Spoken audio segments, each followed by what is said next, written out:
This learning object is a production of Abu Dhabi Men's College, Center of Excellence for ICT and Learning Technology. Today we'll cover the concept of intracranial dynamics, and basically we'll be talking about the equilibrium that inside the skull. Before we start talking in details about that, I'd like to give you an overview of the skull contents. If we look at the skull, you see that this bony part is there to protect basically your brain. So if I remove this bony part, I can see I have brain tissue, and this brain tissue is, as you can see, is pinkish in color, which implies the plethora of blood vessels inside the brain tissue. And because, as you know, the brain is very vital, and we need a high blood supply to maintain its vital function. If I take a further look inside the brain, let us delve together inside the brain.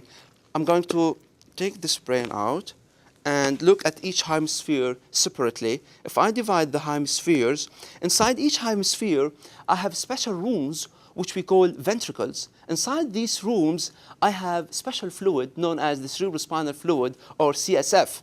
So far, I've spoken about three important structures inside the skull.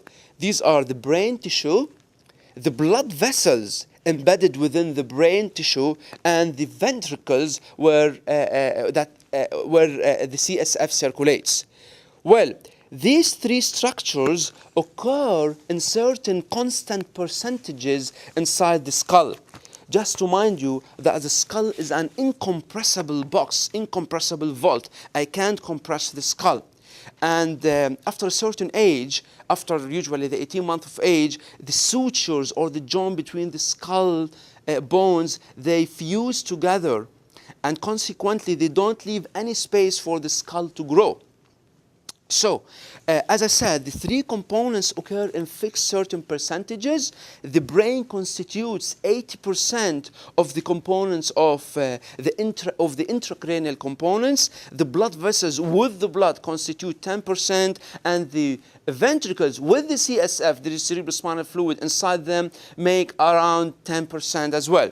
If for a certain reason the contents inside the brain, one of the contents inside the brain changes in percentage or in volume, the other contents must decrease or increase to maintain the intracranial dynamics. I'll give you an example.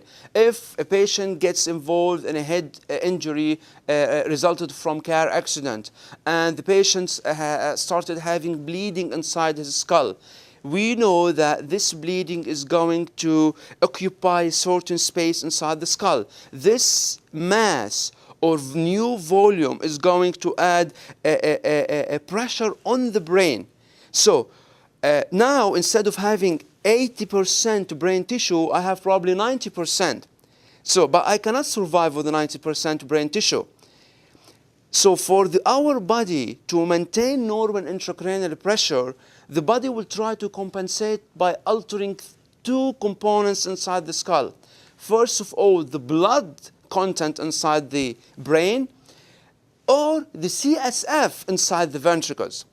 The body would start by altering the blood contents by altering the diameter or the lumen of the cerebral arterioles. Those arterioles are very sensitive to pressure, and they can actively vasoconstrict to decrease the blood supply or to alter the blood supply to the brain tissue, and consequently the blood component in the blood vessels, and consequently the percentage of blood in the skull.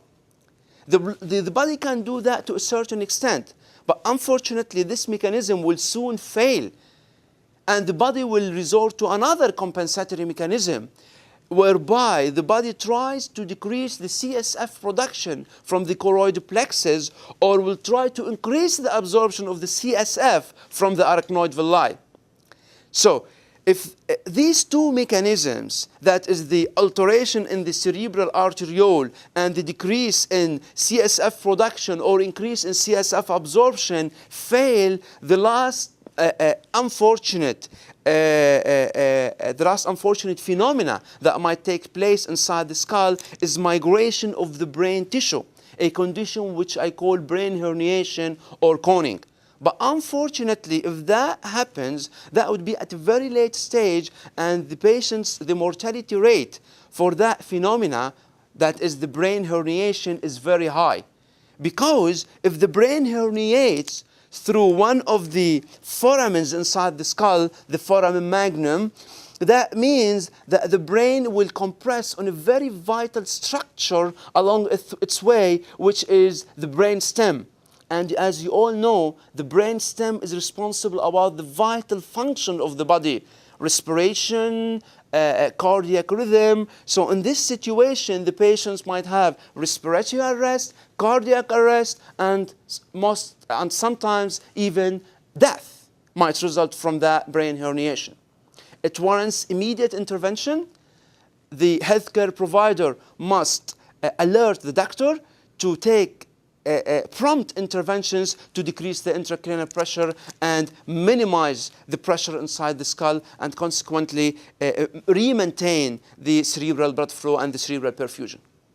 So, to talk in further details, or to explain that in terms of hemodynamics, I'm going to draw a curve and go from point to point on that curve to explain the concepts of intracranial compliance. To show that, we have drawn this curve in which the vertical axis represents the intracranial pressure. The horizontal axis represents the volume added inside the skull. And this curve represents the alteration in intracranial pressure. So, as you can see, from point A to B, even with the addition of small amounts of volume inside the skull, the intracranial pressure is still normal.